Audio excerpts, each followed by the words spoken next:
I'm Jamie O'Kane, CPA, Small Business Advanced Tax Planning and Compliance Extraordinaire, and this is the Abundant Beans Podcast, the podcast that takes my love for learning what makes people tick while digging into the good, bad, and ugly of small business ownership. We strive to give you the insight that only those in the trenches of being and working with entrepreneurs can provide. All right. Today we're going to welcome to the Abundant Beans Podcast, Robert Clinkenbeard. Robert is the CEO of the Radix Group, LLC, which has offices in Greenville, Phoenix, and the UK. You will notice real soon that he's not from around the US. He's a serial entrepreneur, an author, and four-time Ironman. Robert is also a senior leader in the Entrepreneurs Organization and therefore understands the challenges of CFOs, CEOs within growing companies. Welcome. Thank you. Excited to be here. So you're from Scotland. I am. I was going to try and put people off and say I'm from Nebraska, but I think they would find out quick enough. They would find out quick enough. I love accents. I'm a huge fan, so I could do this all day. Cool. Let's do it. Yeah, let's do it. So first question first. What was your first job? My first job was working in a toy store. I think I was probably 15, 16 years old. And I'm not sure how I got connected, but I worked in a toy store. And what makes it memorable was the fact that I think it was around, and it's just showing my age here, it was around when the first Star Wars came out. Mm-hmm. So it had all these Star Wars figurines and toys and models. So it was a pretty cool place to work. It's now May the 4th. Today is May the 4th. So that tied in right. May the 4th. I know. I did. I know. I didn't realize that until this morning, surrounded by, what do you call them? The life, the lifesavers and the, so yeah. Cool. Yeah. My daughter woke up and she's like, May the 4th be with you. I'm like, all right, kid. You don't like the movies. Like we've tried to have them watch like the original movies. Right. No. But they'll watch the more modern ones. They're just very confused about the old ones. They're like, are those like are those starships on sticks? Like what is happening? No, all my kids are totally into Star Wars and watch the whole series and love it. So they're awesome. Always running around the house with their, all their gear on. Pretty cool. I'm all about Baby Yoda, so I'm in. I love it. So give us the cliff notes or the quick rundown of your career journey. So I moved to the States back in 99 after working with local government, the city across there. And I just got really fed up with lack of opportunities. Weather was a big factor. Just, being that dead end type job. And about 6 months earlier, when I went out to Arizona, I was just amazed by not only the weather there, but just the people living in this great environment. They were living in these beautiful houses that were, a tier 3, second or third house. And I thought, well, what am I doing wrong? So, I moved to the States and, worked through some really basic, jobs, just minimum wage, and then eventually started my business in 2001 as a commercial landscape company.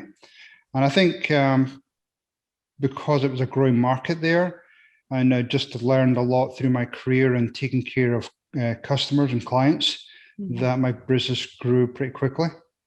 And I sold that business after taking it up to 20 million, 350 odd employees. And we had 4 branches in Phoenix and then 1 up in Vegas, and sold that in 16. Wow. For a couple of years for the parent company before starting my coaching consulting business. I've been doing that the last 3 or 4 years. That's actually a pretty quick career journey, or it's like a very distinct one. Usually people are like, well, I did this and I did that and did the other thing. And then I started 20 businesses, and the first 19 failed. Yeah, I mean, I don't know. I just seem to get a good recipe, and then I mean, I found by surrounding myself with really good people that yeah, I did make a lot of mistakes, but I think once I started to surround myself by other business owners and mentors, that I quickly made less mistakes, and my business started to scale up. So yeah, I was definitely lucky to not fail at a bunch of businesses. And that's what I enjoy doing now. Is I'd like to share what I've learned through my years to other business owners. So yeah, just what I've decided is my calling in life. I get it. I understand. That's part of the reason we do this thing. Yeah. So you kind of just touched on that, but let's talk about the growth of that company. What were some of the game-changing decisions you made that allowed you to scale up so quickly? Yeah, probably two main things. One being finding the right people. I think a lot of people complain about you're not getting any people to fill their vacant positions, but back in, it was probably 10 years ago or so, I realized there was no way I was going to be able to keep growing the business the way I was, relying on me, because I was really hands-on. So I brought on probably 2 or 3 real key people, and I coached them over a 2 or 3 year period, and they became senior leaders in my company. And so, yeah, they eventually became branch managers, and they ran the company for me. I just came in and coached them, and almost I suppose my underlying message to them was treat this like your own business, but you don't have, the failure part, because you've got all this money behind you, you've got this expertise behind you. So treat this like your own business. Go out and take some risks, take care of your clients, and then, excuse me, the other part was really putting some parameters around what their KPIs were. We looked at things like the revenue, we looked at things like labor numbers. So just really put what are their KPIs or the critical numbers that we can measure their success.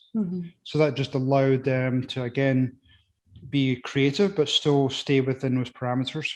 Yeah, that's interesting. I find, and I think the biggest problem for a lot of business owners is that we have a hard time finding staff that will take ownership of anything, right? So how do business owners find those key people? I think that's the hardest part, is nobody's going to love your business, or nobody's going to care about your business as much as you do. But how do we find people that care about it almost as much as we do? Yeah, I mean, that's the $1 million question. It is. I mean, I think over the years I've found that yes, you can go out and use your traditional methods to find people, Indeed or whatever the channel is, and then they'll do the interview, and then they'll try and hire them, and it's pretty risky. But I think there's a lot more ways that you could cover your bases in terms of, I love doing personality assessments. Gives them that sort of GPS of really what they're like, especially their subconscious part of their thinking. References, very few people call references. Doing background checks on them. But I think it's doing all those additional steps, maybe even taking them and their partner out to dinner or lunch, see how they interact in more of a social setting. So there's just a lot more things you could do to really make sure you find that first fit. And then once you do bring them on, again, it's still a little bit of a risky move, but you're going to know within 90 days if it's a good fit or not. So if they're not fit, then, move on. If it's a good fit, then take care of them. Give them increases. Why wait a year to give them some type of an increase? Just take care of them immediately. I love it. I've got questions all over the place over here. So let's talk about your book, The Ironman Mindset for Entrepreneurs. At what point in your Ironman training did you realize it could be applied to business owners? Afterwards. I always had the goal of writing my book. My dad's written a bunch of books, so it was just one of my bucket list items.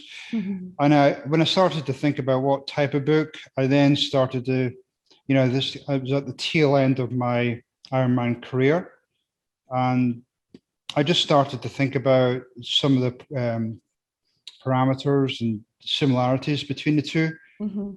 Starting off with, I had no idea at the beginning when I first moved into playing rugby. I then started to do a bit running, and I had no concept whatsoever to do an Ironman race because my swimming was horrible. I mean, I literally could swim one length of the pole in breaststroke. That would be me.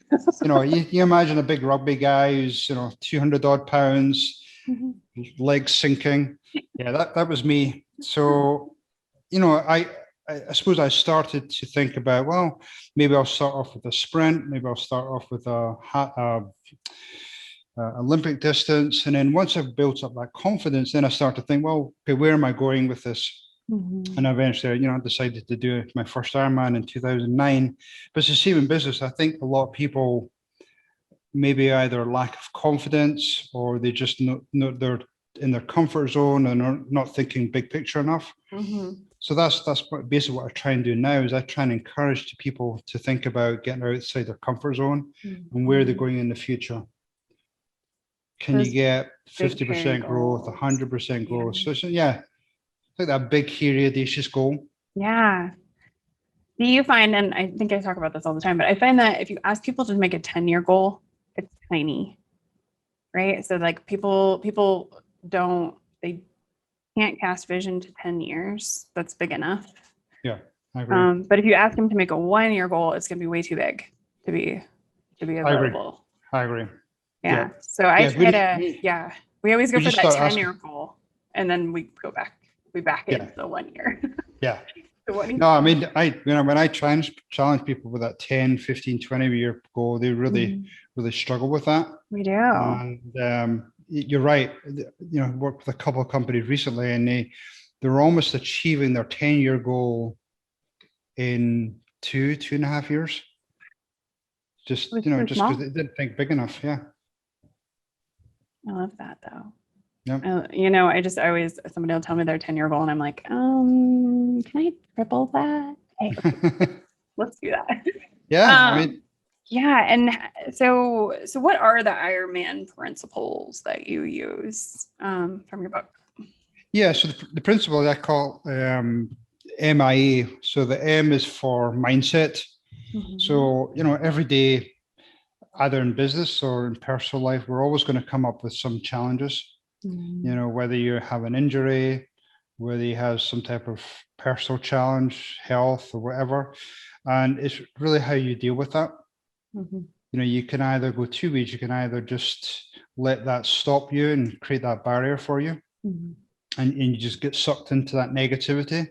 We've been all going through those challenges with COVID over the last year or so. And you either get stuck into that negativity or you just push through it. And you almost just take that as you either go around it or you jump right over that challenge. So mindset, I think, is huge. And it goes back to what you were saying earlier about your mindset about achieving bigger and better goals. And then, the second part of that is the I, which is being intentional. I find that most people wake up in the morning and they'll immediately jump into their phone and they'll look at their emails, they'll look at their social media, and suddenly their brain is just spinning. And that tends to almost set their day for them because they just get caught up in all that small minutia stuff. And I'm more about really planning what's going to happen in your day and setting almost mini goals that I want to try and achieve by the end of the day. And I'm always constantly looking at 4, 5, 6 times a day. Mine's right here. Yeah, I love it. But does it work for you? Oh my gosh. Taking the time to just sit down and write what goals I need to achieve every day is significantly changed what gets done around here. And how I feel at the end of the day about what happened. Because it's so easy to just hop into the inbox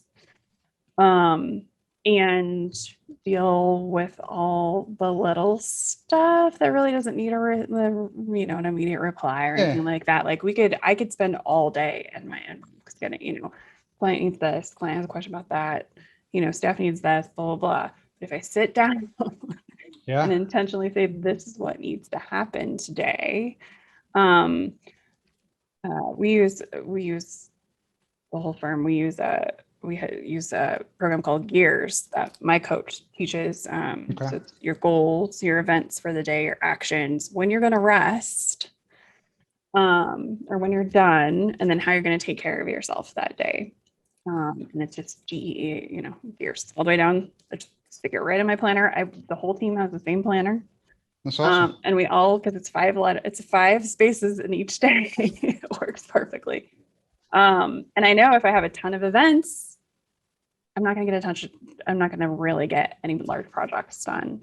But I've learned that by sitting down and doing this every day, or every work day. And it's been a game changer. Yeah. Right. Sure.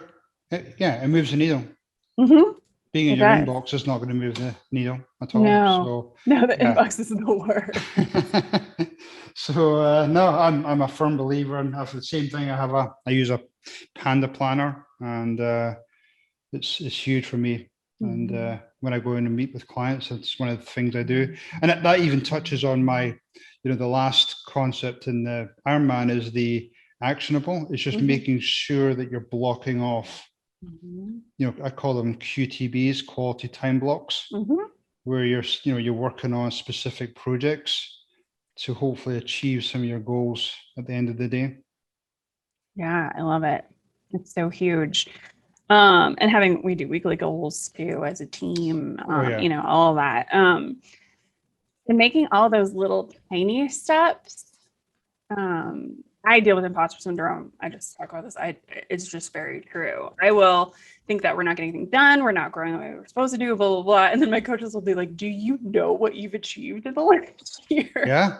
Like, you did a whole rebrand. Like, they're like, wow. Yeah, my coach is always like, I'm impressed with the amount of stuff you get done. Like almost every time we talk. I was like, okay, I'll stop being so hard on myself then. No, I talk about it where you almost got to celebrate those little mini wins along the way. Otherwise, you're constantly getting beat up. I did my own tax returns last week. I had my second COVID shot. I didn't feel very good. And so I was like, I'm just going to do something. And I was like, I'm just going to work on my own tax returns. And afterwards I was like, go me, I did something. Yeah, that's awesome. You've got to. Yeah, we gotta celebrate. And my husband was like, wow, it's done like 2 weeks before the deadline. I'm like, I know, isn't that amazing? Look at me. No, I think, and that touches back on what I said earlier, because we come across so many other negative things, whether you're watching the news or something that happens in your life, you've got to celebrate those wins. Yeah, it's huge. It's a huge thing. Like I said, I got things all over the place here. Right, I did that one. So do business owners have to be athletes to understand the Ironman mindset? Because I don't want to do an Ironman. No, they don't. Absolutely not. But, I think I did a presentation last week to a bunch of people across in Europe. Fortunately, it wasn't there. It was done virtually, but I did a poll question at the beginning, and only 50% of people had some type of bucket list. And it really surprised me because, whether it's an Ironman or whether it's travel to a beautiful country or travel to so many countries, I think having some type of either guiding star or some type of goal way out there, I think just that's what carries you through life. And then once you set that goal, whether it be, again, an Ironman or travel or some type of adventure, then who are the people around you that are going to help you get there? I like that you're talking about adventures. It's not, I'm going to have all these dollars in my 401k, which is great, but that's not like, I don't think that compels people. No, I think I'm a big fan of adventure. I mean, I've been to 26 countries. My goal is 50. And I just feel that, and I've experienced some good friends of mine who, had this goal to, grow their business, put 80 hours a week into it, sell it, and then travel. And before they got to that point, in fact, even one person recently, halfway through them selling their company, and they ended up in a hospice just because of some health issue. So I think you've got to have those adventures, those goals along the way. I agree with you. Again, it goes back to what you were saying about celebrate the wins. Yeah. I mean, and I talk about in my industry all the time, accountants, we've been conditioned to die at our desks. We're just going to die at our desks. We're going to work 80-hour, 100-hour weeks, which I physically refuse and cannot do. Good. But that's the culture. The culture is, I worked, 12-hour days or whatever. And I'm like, really? I took a nap at 3 p.m. Well, let's change the script here. Please. I think you have to, because I think if you're around people that think it's the norm, then you'll just get sucked into that. Yeah, it's so hard. And we're not serving anybody by doing that. No. We're not serving ourselves. We're not serving our families. We're not serving our clients. We're not getting any gold medals.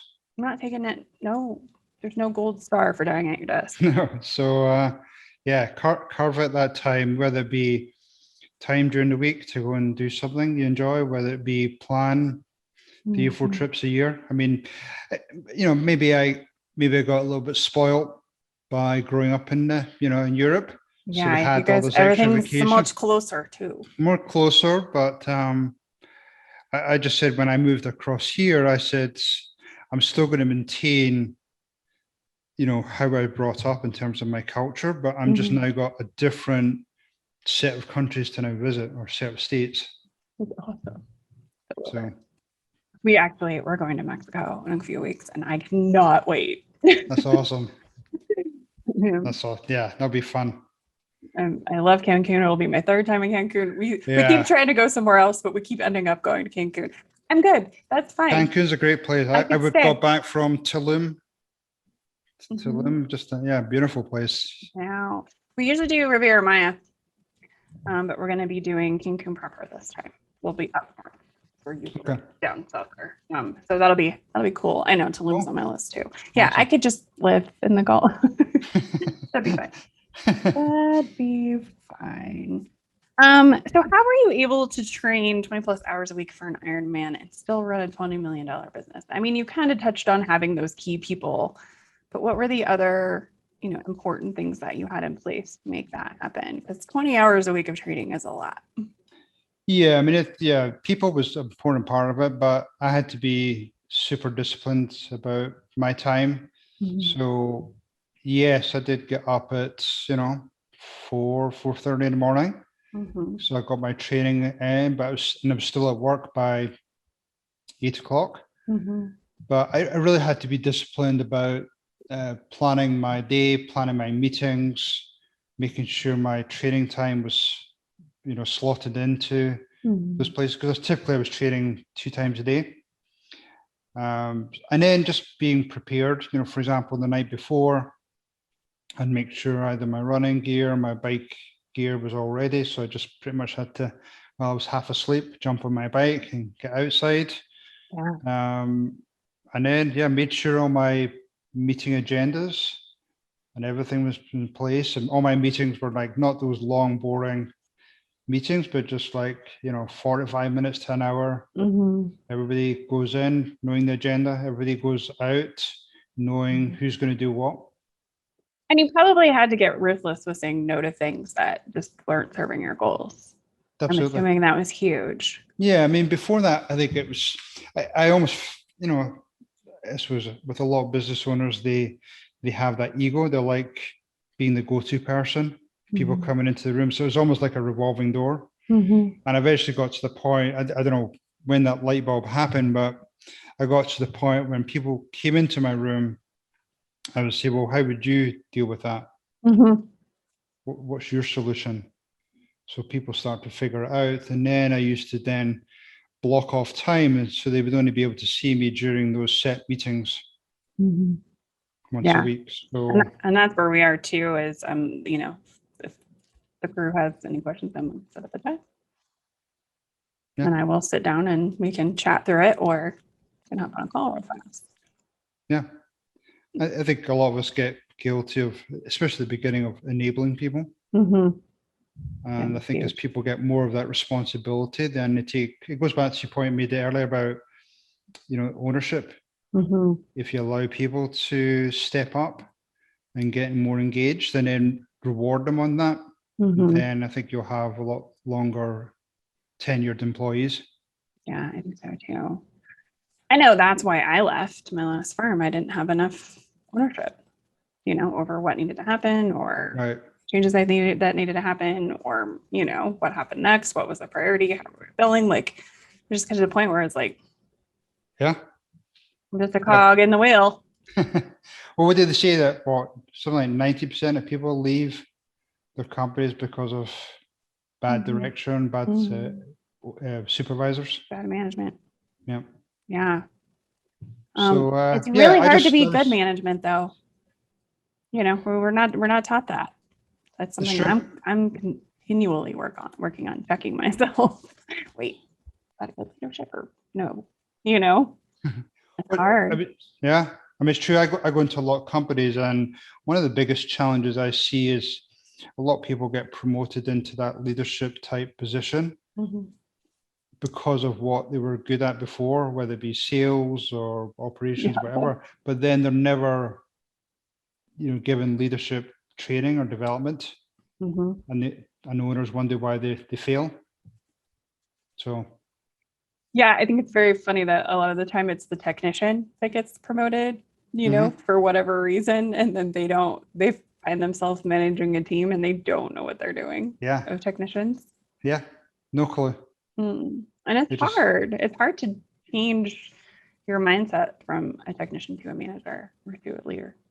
Yeah, totally different mindset, especially if they're not used to managing people and all their emotions and all the challenges they're facing. Yeah, and it's really hard. Yeah, it's really hard. Awesome. Okay, so before I ask my last question, what is the easiest way to find you? Through my website, which is the Radix Group, LLC.com. They can also go to my LinkedIn profile at Robert Clinkenbeard. And also I have been recently providing a PDF copy of my book.